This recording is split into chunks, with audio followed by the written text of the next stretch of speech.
আমি তো প্রায় এমন গাড়িতে চড়ি। এমন গাড়িতে চড়ো মানে? কার গাড়িতে চড়ো? কোন গাড়িতে? ফয়সাল আঙ্কেলের গাড়িতে। ফয়সাল আঙ্কেল কে? মামনির অফিসের বস। মাঝে মাঝে মামনি যখন একটু বেশি বিজি থাকে তখন আমাকে ওনার গাড়িতে স্কুল থেকে বাসায় নামিয়ে দেয়। আবার মামনি ফয়সাল আঙ্কেলের সাথে চলে যায়। কি ব্যাপার? তুমি হাঁটাহাঁটি করছো কেন? কিছু না, এমনি। কি হয়েছে বলো না। কিচ্ছু হয়নি। আরে বাবা বলো না। বললাম তো কিছু হয়নি। প্লিজ বলো। তোমার অফিস শেষ কটায়? কেন 7টায়? 7টায়। এখন বাজে 11টায়। মেয়েটা না খেয়ে না ঘুমিয়ে বারান্দায় বসে বসে কান্না করছে। এই 7টা থেকে 11টা পর্যন্ত কোথায় ছিলে? আমি অফিস থেকে বের হয়েছিলাম, একটা জরুরি কাজ পড়ে গিয়েছিল, দ্যাটস ইট। কি এমন জরুরি কাজ যে এতটা ঘন্টা তোমার অফিসের পরে বাইরে থাকতে হয়? আরে এভাবে বলছো কেন? আমি বাসাতেই আসছিলাম, in the meantime Faisal sir phone দিলেন ওনার ওয়াইফের জন্য একটু টুকটাক কেনাকাটা করবেন, তাই আমাকে সাথে নিয়ে গেল, দ্যাটস ইট। বস অফিস শেষ করে তার ওয়াইফের জন্য কেনাকাটা করবে, উনি তোমাকে ডাক দিলেন, তুমি চলে গেলে তাকে সঙ্গ দেওয়ার জন্য, তাই তো? দেখো তুমি ভুল ভাবছো, এমন কিছুই না। আমি যে জিনিসটা পছন্দ করে দিই সেটা আমার ওয়াইফেরও পছন্দ হয়, এই জন্য আমি সাথে গিয়েছিলাম, দ্যাটস ইট। আমার জন্য তো কখনো কোনো পছন্দ করে দাও না। আরে বাবা, আমার পছন্দ তোমার পছন্দ হয় না, তাহলে আমি কি দিব? প্রিয়া, তোমার একটা সংসার আছে, একটা মেয়ে আছে। মানে কি বলতে চাও তুমি? আমি চাই না মেয়ের কাছে আমি প্রশ্নবিদ্ধ হই।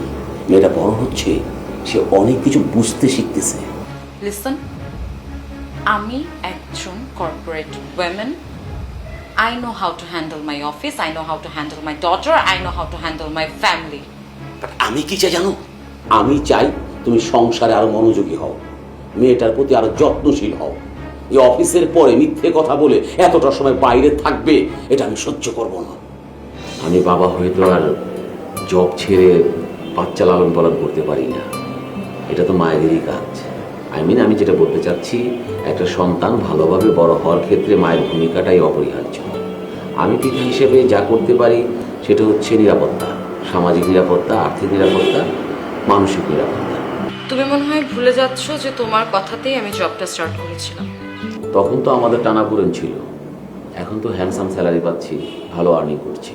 What about my career? আমার জবে প্রমোশন হচ্ছে, আমার স্যালারি ভালো, এই মুহূর্তে যদি আমি জব ছেড়ে দিই? আচ্ছা, আপনাদের সংসার কত বছরের? এই 5-6 বছর। আমাদের মেয়ের বয়স 7। ও 6-7 বছর। আমাদের সংসার জীবন 9 বছর। সরি, 9 বছর। একটা মানুষ জানে না আমাদের মেয়ের বয়স কত, একটা মানুষ জানে না আমরা কত বছর ধরে সংসার করছি, সেই মানুষ দেবে নিরাপত্তা, আর্থিক নিরাপত্তা, সামাজিক নিরাপত্তা। প্রিয়া, তুমি কিন্তু খুব সামান্য বিষয় নিয়ে ঝগড়া করছো। সামান্য বিষয়? থামুন থামুন থামুন, এটা ঝগড়ার জায়গা না। আচ্ছা, 9 বছরের সংসার আপনারা শুধুমাত্র জব ইস্যুতে ভেঙে দিচ্ছেন? শুধুমাত্র জবের কারণে দুজন আলাদা হতে চাচ্ছেন?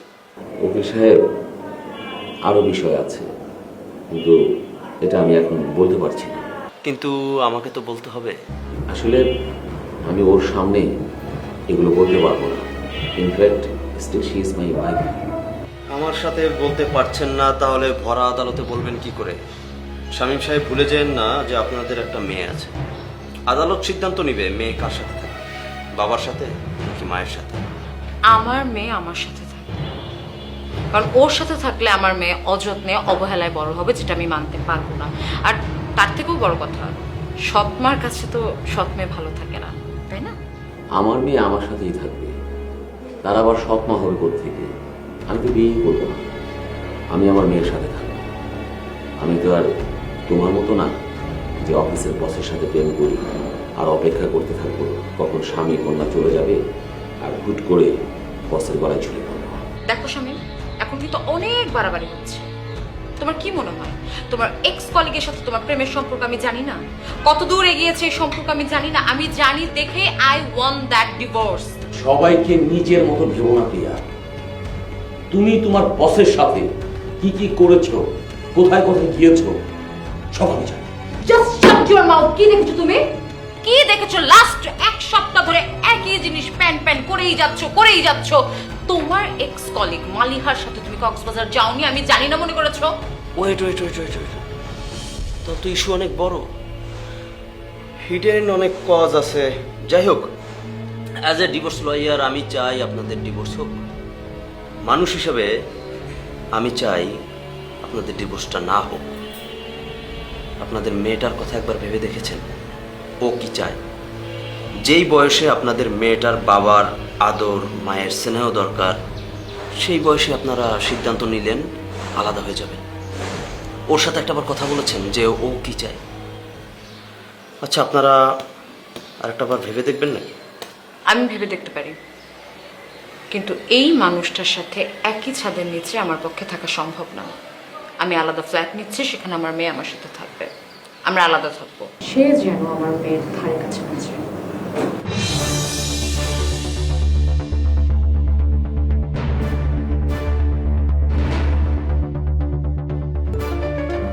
আমি অনেক ভেবে দেখেছি এরকম একটা সন্দেহবাদী মানুষের সাথে আর যাই হোক সংসার করা চলে না। আসলে সরি, তোমাকে আসতে বলতাম না। 1 মাস হয়ে গেল তো, মেয়েটা বারবার বলছিল যে বাবাকে দেখতে ইচ্ছে করছে, তাই আসতে চাচ্ছিলাম না, মেয়েটার কথা বললে তাই আসলাম। অফিসে অনেক চাপ, ভেতরে আসতে বলবে না নাকি এখানে? সরি, এসো।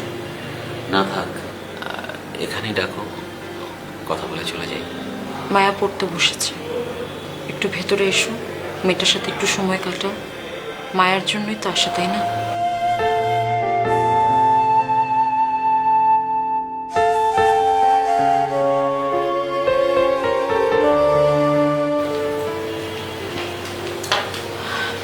বসো।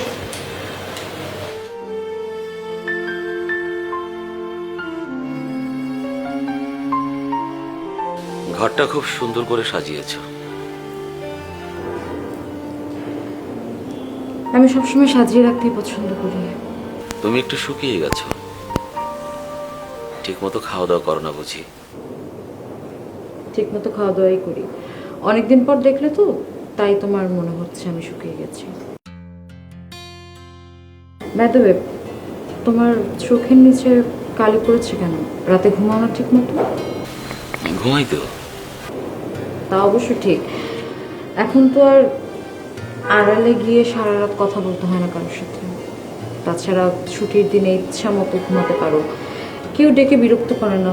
তারপরেও চোখের নিচে এরকম কালে তো বড্ড বেমানা। মায়া, পাপা আজকে আমাদের সাথে ইয়াহু, কি মজা! আজকের নাইট আমার জন্য বেস্ট নাইট। কতদিন পরে পাপার সাথে ঘুমাবো। ঠিক আছে, তো এখন একটু তাহলে পড়তে বসো না, পাপা ফ্রেশ হয়ে নে। আজকে আর পড়বো না, আজকে পাপার সাথে গল্প করব।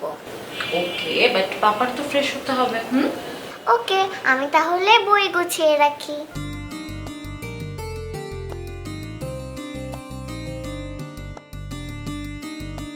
একটা মাত্র মেয়ে তোমার, আসার সময় তো মেয়ের জন্য হাতে করে কিছু একটা নিয়ে আসতে পারতে, তাই না? এই জ্ঞানটুকুও তোমার হবে না। এখন তো সুযোগ আছে, কয়দিন পর সেই সুযোগটাও পাবে না। এনিওয়েজ, তুমি বসো, আমি তোমার জন্য টাওয়াল নিয়ে আসছি।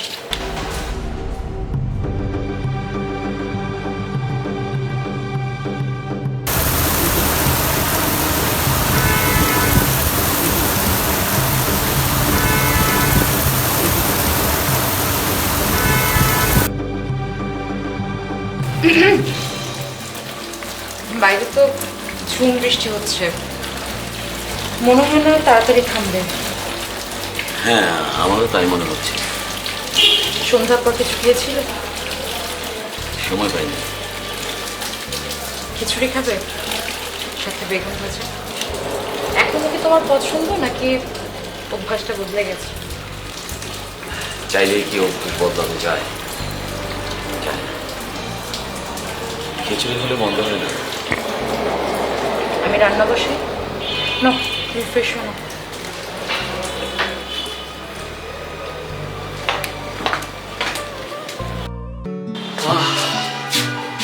শোনো, বাজারে তো রীতিমতো আগুন, সব কিছু দাম বেড়ে যাচ্ছে। এই ঘামনটা ঘামাইছো, আহ, যা যা লিস্ট দিছিলাম আনতে পারছো? হ্যাঁ সব এনেছি, কিন্তু সমস্যা হলো কি, তুমি যে পরিমাণ বলেছো না সেই পরিমাণ কিনে নি, একটু অল্প অল্প করে কিনেছি আর কি। এটা দিয়ে কদিন চালাও, এরপর আবার বাজার করবো। কেন, কয়দিন পর কি বাজারে দাম কমে যাবে জিনিসপত্রের? না, তা কমবে না, উল্টো আরো বাড়তেও পারে। কি করব বলো, নতুন চাকরি না, সামনে যখন প্রমোশন হবে স্যালারিটাও বেড়ে যাবে। আচ্ছা শুনো না, আমি কি এভাবেই ঘরে বসে থাকবো আর সংসার সামলাবো? তো কি করবে তুমি? না মানে আমি মাস্টার্স কমপ্লিট করা একটা মেয়ে, আমি একটা জব করি, একটা ভালো স্যালারি পাবো, তারপর দেখবে আমাদের দুইজনের স্যালারিতে আমাদের সংসারটা বিন্দাস চলে যাবে। তা ঠিক বলেছ। এখন তো আমরা দুজন, সামনে মেহমান আসবে, খরচ বাড়বে। মেহমান আসবে মানে? দেখো এই অভাবের টাইমে তুমি প্লিজ নতুন করে কাউকে দাওয়াত দিতে যাও না। আমি দাওয়াত দিতে যাব কেন? ন্যাচারালি আসবে, এটা তো ন্যাচারাল প্রসিডিউর। মানে তুমি কি বলছো? তোমার কথা তো আমি কিছুই বুঝতেছি না। মানে হচ্ছে এখন তো আমরা দুজন আছি তাই চলে যাচ্ছে, সামনে যখন বাচ্চা কাচ্চা হবে তখন খরচ বাড়বে না। ইস, ওনার কি শখ, বিয়ে হয়েছে 6 মাস হয় নাই, এখন উনি বাচ্চা কাচ্চা নিয়ে চিন্তা করতেছে। শুনো, তোমাকে আমি সাফ সাফ জানাই রাখতেছি, 2 বছরের আগে কোনো বাচ্চা কাচ্চা না। আগে আমি একটা জবে ঢুকি, আমরা দুজন মিলে সংসারটা গোছাই, কিছু টাকা জমাই, তারপর বাচ্চা কাচ্চা। ঠিক আছে, তুমি যেটা চাইবে সেটাই হবে। কি সেলাই করছো? কি আবার তোমার ট্রাউজার? হ্যাঁ, পুরনো হয়ে গেছে তো, তাই ছিঁড়ে গেছে। অসুবিধা নেই, সামনের মাসে স্যালারিটা পেয়ে আরেকটা কিনবো। তো ততদিন পর্যন্ত আমার স্বামী কি এই ছিঁড়া ট্রাউজার পরে ঘোরাঘুরি করবে, ছাদে যাবে, বারান্দায় বসবে? শুনো, আমি একটা জব করি, আমার ফার্স্ট মান্থে স্যালারি দিয়ে তোমার শপিং করে দিই। তোমার টাকা তোমারই থাকবে, তোমার টাকা সংসারে লাগানোর দরকার নেই। ইস, বইয়ের টাকায় সংসার চালালে ওনার জাত যাবে। ধরো তুমি শাওয়ার নিয়ে নাও, আমি রান্না করে ফেলি। ইয়ে কই রাখছো, ওই বাজার কই রাখছো? কোথায় আবার রাখবো, ঘর তো আমাদের একটাই, তোমার খুঁজতে সমস্যা হবে না। বস,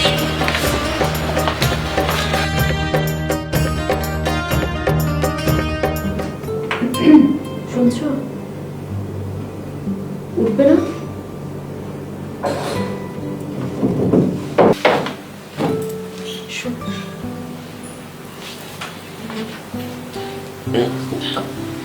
ও সরি, ঘুম ভাঙতে দেরি হয়ে গেল, আমি ফ্রেশ হয়ে আসি। ফ্রেশ হতে হবে না, তোমার অনেক জ্বর, তুমি রেস্ট নাও। আরে আমার তো অফিস আছে। একদিন অফিস কামাই দিলে কিচ্ছু হয় না শামীম। আর তোমার অফিস? আমিও যাব না। আচ্ছা পাপা, আমরা এখন একসাথে থাকি না কেন? তোমার মামুনি আমার উপর রাগ করেছে তাই। কিন্তু মামুনি যে বলে তোমার কথা। মামুনি বলে আমার কথা? কি বলে মামুনি? মামুনি বলে তুমি নাকি আমাদের সাথে রাগ করে আছো, তাই আমরা আলাদা থাকি। আসলে হয়েছে কি মামুনি, আমরা দুজন দুজনের উপর রাগ করে আছি। তোমাদের কি ঝগড়া হয়েছে?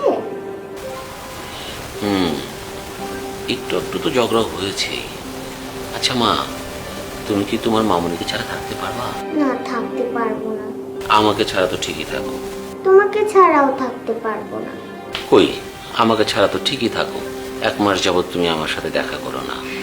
তোমাকে ছাড়া থাকিনি তো, মাঝে মাঝেই তো তোমাকে দেখতাম। আমাকে তুমি মাঝে মাঝে দেখতা? কই, কখন, কিভাবে? মাঝে মাঝে সন্ধ্যায় মামনি অফিস থেকে ফিরে তোমার অফিসের দিকে নিয়ে যেত আমাকে, তখন আমি দেখতাম তুমি অফিস থেকে বেরিয়ে রিকশায় চড়ে বাসায় যাচ্ছ। তুমি আমাকে ডাকুনি কেন? মামনি নিষেধ করেছিল। আচ্ছা পাপা, আমরা কি আর একসাথে থাকবো না?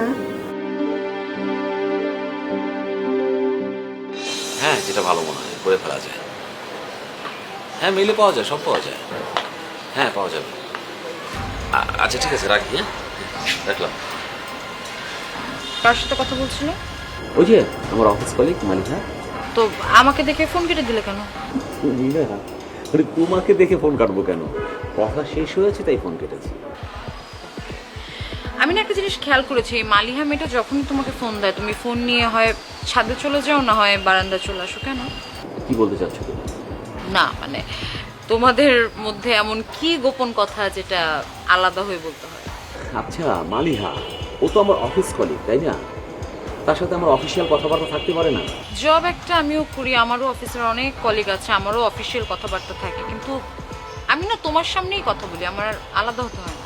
আরে বাবা, মানে অফিসের কারোর সাথে কথা বলতে গেলে মাঝে মাঝে কিছু কনফিডেন্সিয়াল ব্যাপারও চলে আসে। ইনফ্যাক্ট এই অফিসিয়াল যে ব্যাপারগুলো আছে, কনফিডেন্সিয়াল ব্যাপারগুলো আছে, ওগুলো আমি কারোর সামনে বলতে আমি স্বাচ্ছন্দ্য বোধ করি না, তাই আমি একটু আড়ালে চলে আসি। আচ্ছা, আমি কি তোমার শত্রু না তোমার অফিসের শত্রু, যে তোমার অফিসের কোনো কনফিডেন্সিয়াল ব্যাপার স্যাপার জানলে কোনো ক্ষতি করে ফেলবো? সত্যি করে বলো তো, এই মালিহার সাথে কি তোমার কোনো চক্কর চলে? আমি আবারও তোমাকে বলছি, অফিসিয়াল কোনো ফোন আসলে সেটা কনফিডেন্সিয়াল হোক বা না হোক, আমি কারোর সামনে কথা বলতে স্বাচ্ছন্দ্য বোধ করি না। তাই কোনো ফোন আসলে আমি সোজা ছাদে চলে যাই কিংবা বারান্দায় চলে আসি। আচ্ছা প্রিয়া, আমাকে কি শুধু মালিহাই ফোন দেয়? কোনো পুরুষ অফিস কলিগরা ফোন দেয় না? তখনও তো আমি এই কাজটাই করি। না জানি তুমি কখন বলে উঠবে পুরুষ কলিগের সাথে আমার চক্কর চলছে, তাই না? দেখো, আমাকে উল্টা সিধা বুঝাতে আসবে না, আমি যথেষ্ট ম্যাচিওর একটা পার্সন। অনেক ম্যাচিউর। আসলে তুমি একটা শিশু, তোমার সন্দেহবাতিকতা আছে এবং সেটা দিন দিন বাড়ছে। খুব খারাপ লাগে। তোমার কাজের জন্যই তোমার প্রতি আমার সন্দেহের বাতিকটা দিন দিন বেড়ে যাচ্ছে।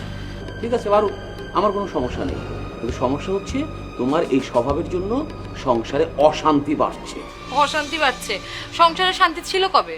শেষ কবে সংসারে শান্তি ছিল একটু বলো তো? প্রত্যেকটা দিন তোমার আমার কোনো না কোনো টপিকে ঝগড়া লেগেই থাকে। ঝগড়া আমি করি না, ঝগড়া তুমি করো। আমি এমনি এমনি ঝগড়া করি? হ্যাঁ, এমনি এমনি করো, কারণে করো অকারণে করো। গতকাল রাতে তুমি কি করেছিলে? প্লেট গ্লাস কে ভেঙেছিল? তুমি ভেঙেছিলে, চিৎকার শুরু করে দিয়েছিল। হঠাৎ মায়া ভয় কেঁপে উঠেছিল। আমি তো পাগল, তাই এমনি এমনি সব বলি। খুশি?